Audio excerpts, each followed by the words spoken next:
When art styles collide, the results can be amazing. A legendary superhero and an incredible art movement. For decades, we lived in a simpler time. Now we live in an age of million-dollar baseball cards and billion-dollar superhero movie franchises. How did we get from there to here? How did pop art, comic books, and superhero movies transform art design forever? And how did all these elements come together in one year, 1990, to capture this incredible collision of art worlds within a single set of baseball cards? Let's find out together. Sit back as we discuss the secret history of 1990 Topps. For decades, Topps set the gold standard for baseball cards, with timeless designs and iconic photography. Some years the cards were elegant and minimalist, and other years they were bold and colorful. But they always had that special Topps cool factor. Masterclass after masterclass in sports card aesthetics, creating incredible pieces of memorabilia. That is, until 1990. What in the world went wrong here? 1990 Topps is best known for Frank Thomas's rookie card and, of course, the no name on front error version of that card. But when it comes to the overall set, of the many adjectives people have used to describe it, none of them have been good. But what if I told you that there's a secret history to this set? The design doesn't seem to fit with Topps' history and pattern until you start digging into the details. Well, we've done the digging, and there's quite a story behind this set of cards. It involves superheroes, a 19th century printing process, Hollywood blockbuster movies, and, of course, a little Topps nostalgia. 1990 Topps baseball cards first hit retailers in March of 1990. This was typical for Topps, getting product on store shelves just in time for the start of the baseball season. This means just about all of the work, including design, photography, printing, and packaging, happened during 1989. The first thing Topps did was turn back the clock on their own history to draw inspiration from their past designs, just as they'd done numerous times before.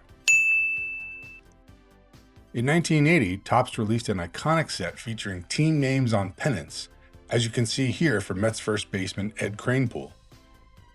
This design was a direct homage to their set from 15 years earlier, the 1965 issue, which also featured team names on pennants. In 1986, Topps decided to release a set of black bordered cards. Fans had been clamoring for this design to come back ever since it had been featured in the 1971 set. Unfortunately, even with the 15-year gap in this case, the quality between these two sets didn't improve much in terms of both chipping and overall centering. These problems are painfully apparent anytime black borders are used on cards. So in 1990, Topps released the set we're here to talk about. Here's Frank White, the great second baseman who spent his entire career with the Royals. The first thing just about everyone noticed in 1990 were the bright blocks of colors on these cards. There was a clear connection once again to a Topps set from 15 years prior, this time the 1975 set. That earlier set was known for, you guessed it, bright blocks of color. Looking at these two Frank White cards side by side, there is no denying that Topps once again turned back its own clock for design inspiration. Obviously, though, there's a lot more going on with 1990 Topps than just blocks of color, so we need to keep digging to find the inspiration for the other design elements. Let's think about what was going on in 1989. In June of that year, Tim Burton's Batman was released. This was the first modern superhero movie and the progenitor of all the DC and Marvel films that have come out since. It was a big deal. Remember that up until this point, the Batman that most people knew was either this guy from the comic books or this guy from the 1960s TV show. The 1989 Batman film starred Michael Keaton, Kim Basinger, and Jack Nicholson. It was dark and stylish and, like I mentioned, kicked off a new direction for superhero films. Naturally, the movie had merchandise tie-ins, including 2 series of trading cards released at the same time as the film. Guess who produced these cards? Topps, of course. Cards were designed and created in 1988 following filming of the movie and were ultimately sold in wax wrappers just like baseball cards. Let's take a look at the back of this Vicky Vale card. Does that back look familiar to you? Well, here's Rickey Henderson's record breaker card for the 1990 Topps set, and here's the back of that card. Designed about 6 months after the Batman cards, Topps obviously reused the same yellow cardstock and the same style and color of ink printing. So that's one more piece of the puzzle solved. Now, right around the time the Batman film came out and when Topps was working on the 1990 baseball card design, there was a major shift in the comic book industry. Here's a Batman cover done by Todd McFarlane, number 423, which came out in September of 1988.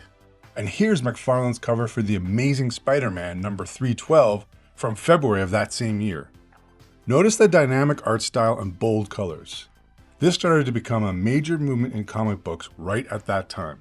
In fact, take a look at the cover of The Uncanny X-Men issue 244, released January 17, 1989. The cover art by Mark Silvestri has a color palette and style that matches 1990 Topps nearly perfectly. Orange, blue, green, purple, yellow, and red.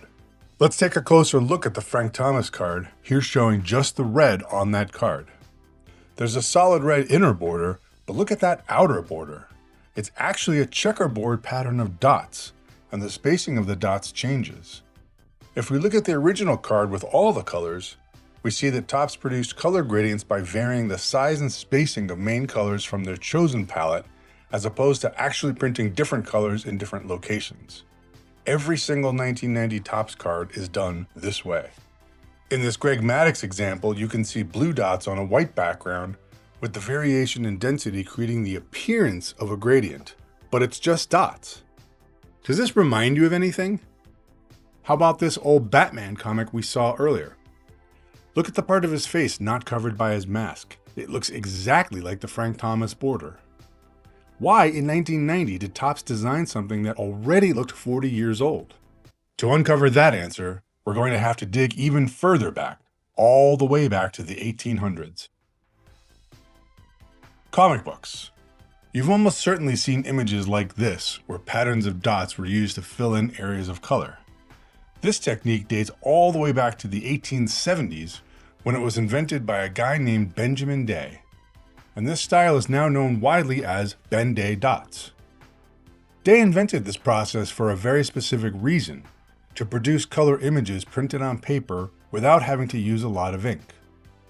Because pigment was prohibitively expensive back then, it was too costly to print lots of copies of something unless it could be done with very little ink. Day's process made use of plates that allowed for the precise transfer of dots of ink instead of covering entire areas of the page with ink. Look, for example, at this Tarzan comic. Other than the black outlines and writing, every bit of color on this page is made from dots. The 1960s witnessed the emergence of the pop art movement, an era where Ben Day dots became a defining aesthetic. A central figure in this movement was Roy Lichtenstein. He's a controversial figure, but I won't try to adjudicate his career here.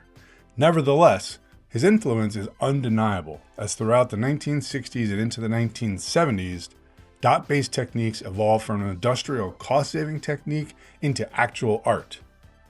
By the 1980s, dots were fully an art form, a creative choice by the artist. When Topps chose to incorporate them into its 1990 baseball card set, it was absolutely an homage to pop art, to Ben Day, to Roy Lichtenstein, and many other artists responsible for a huge movement in art culture. So, what ties all these ideas together? We've got bold blocks of color, we've got homage to dot-based art, we've got color palettes inspired by then-current comic books. Was Topps working on anything else like this at the time? You betcha. The thing that ties them all together is Dick Tracy? Oh yeah, Dick Tracy. Dick Tracy started as a newspaper comic strip in 1931, invented, written, and drawn by Chester Gould. The character first got his own comic book in 1937, And since then, the story's been adapted into numerous books, radio shows, TV shows, both animated and live action, as well as films and film serials. There have been many Dick Tracy comic books over the years, including a brand new version that started in 2024. And there's been tons of tie-in merchandise, including action figures, models, video games, and trading cards. Yes, during 1989, Topps made a set of Dick Tracy trading cards, starting work in advance of the production of a live-action movie that was ultimately released in 1990. That film starred Warren Beatty, Madonna, and Al Pacino. It didn't do particularly well, getting mediocre reviews and also fairly mediocre box office receipts. Disney didn't lose money on the movie, but it grossed less than half of the $400 million Batman had done the year prior. Now, I'm not saying Dick Tracy was a direct inspiration for 1990 Topps, but the similarities are there. We've got a big block of color at the top and another big block at the bottom. We've got a strong accent color outlined in black in the middle of the frame. And of course, we've got strong primary colors everywhere without any real gradients. Considering Dick Tracy's history, combining comic books, Ben-Day dots, and strong colors, and the fact that Topps was right in the middle of making a trading card series for the film, this is what was on their mind when they were brainstorming the 1990 Topps design. In the end, this baseball card set exists right at the center of overlapping art movements. It pays homage to 100 years of color printing, while also drawing heavily from the world of classic comic books. But we also saw that it was inspired by a new generation of dynamic comics and movies that started just as the 1980s were coming to a close. Yes, 1990 Topps is of its time, but that's not necessarily a bad thing. I still don't think this is a nice looking set of cards, but Topps still did an amazing job. They took a look at the world of pop art and they pulled it all together into one product. Unlike any other Topps product before or since, 1990 Topps captures the art world of its day, and I think that's awesome. And I should mention that not all the cards from this set are ugly. Here are a few star cards that have lovely colors and good photos and would look good in anybody's collection. Let me know two things in the comments. What's the one adjective you would use to describe the 1990 Topps design? And where does it rank for you in your list of favorite baseball card sets? As always, thanks for watching. Please hit like on this video, subscribe for more, and have a great day. See you soon.